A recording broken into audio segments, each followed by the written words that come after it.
जब इस्लामी फौज और ईसाई पादरी खलीफा दूवम के इस्तकबाल के लिए खड़े थे, तब किसी ने नहीं सोचा था कि वो एक ऐसा मंजर देखने जा रहे हैं जो उनके पांव तले से जमीन निकाल देगा। ये उस वक्त की बात है जब हजरत उमर फारूक रजी अल्लाह अन्हु मुसलमानों के खलीफा यानी सरबराह थे। 16 हिजरी में मुसलमानों की फौज ने बैतुल मुक़द्दस का मुहासरा कर लिया था। बैतुल मुक़द्दस वो मुक़द्दस शहर है जो आज के फ़लस्तीन में है और मुसलमानों, ईसाइयों और यहूदियों तीनों के लिए बहुत अहम है। शहर के ईसाइयों ने देख लिया कि अब लड़ना मुमकिन नहीं, इसलिए उन्होंने सुलह कर लेने का फैसला किया। लेकिन उनके सबसे बड़े मजहबी पेशवा, जिनका नाम सफरूनियस था, उसने एक खास शर्त रखी। उन्होंने कहा कि हम शहर की चाबियां किसी जर्नैल या फौजी कमांडर को नहीं देंगे, बल्कि सिर्फ और सिर्फ मुसलमानों के खलीफा यानी हजरत उमर रजी अल्लाह अन्हु को देंगे। और ये बात मदीना पहुंचाई गई। हजरत उमर रजी अल्लाह अन्हु ने बैतुल मुक़द्दस जाने का फैसला किया।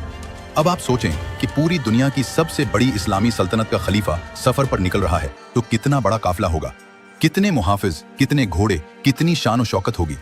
लेकिन हजरत उमर रजी अल्लाह अन्हु ने सिर्फ एक ऊंट लिया और अपने एक गुलाम को साथ लिया और निकल पड़े। सफर शुरू हुआ तो हजरत उमर रजी अल्लाह अन्हु ने गुलाम से कहा कि हम दोनों बारी बारी ऊंट पर सवारी करेंगे, आधा रास्ता मैं सवारी करूंगा, आधा रास्ता तुम करोगे। जब बैतुल मुक़द्दस करीब आया तो उस वक्त ऊंट पर सवारी की बारी गुलाम की थी।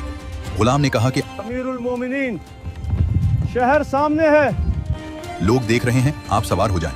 हजरत उमर रजी अल्लाह अन्हु ने साफ इनकार कर दिया और फरमाया कि बारी तुम्हारी है, मैं नाइंसाफी नहीं करूंगा। जब बैतुल मुक़द्दस के दरवाजे पर पहुंचे तो इस्लामी फौज और ईसाई पादरी सब इंतजार में खड़े थे। हर कोई सोच रहा था कि खलीफा किसी शाही सवारी पर आएगा, लेकिन जो मंजर सामने आया वो सब की सोच से बिल्कुल उलट था।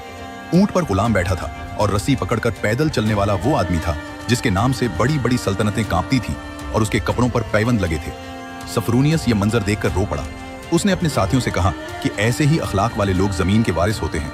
फिर उसने खुशी और अकीदत से बैतुल मुक़द्दस की चाबियां हजरत उमर रजी अल्लाह अन्हु के हवाले कर दी और हजरत उमर रजी अल्लाह अन्हु ने शहर में दाखिल होकर ईसाइयों को तहरीरी जमानत दी कि उनकी जान, माल और इबादत गाहें सब महफूज हैं।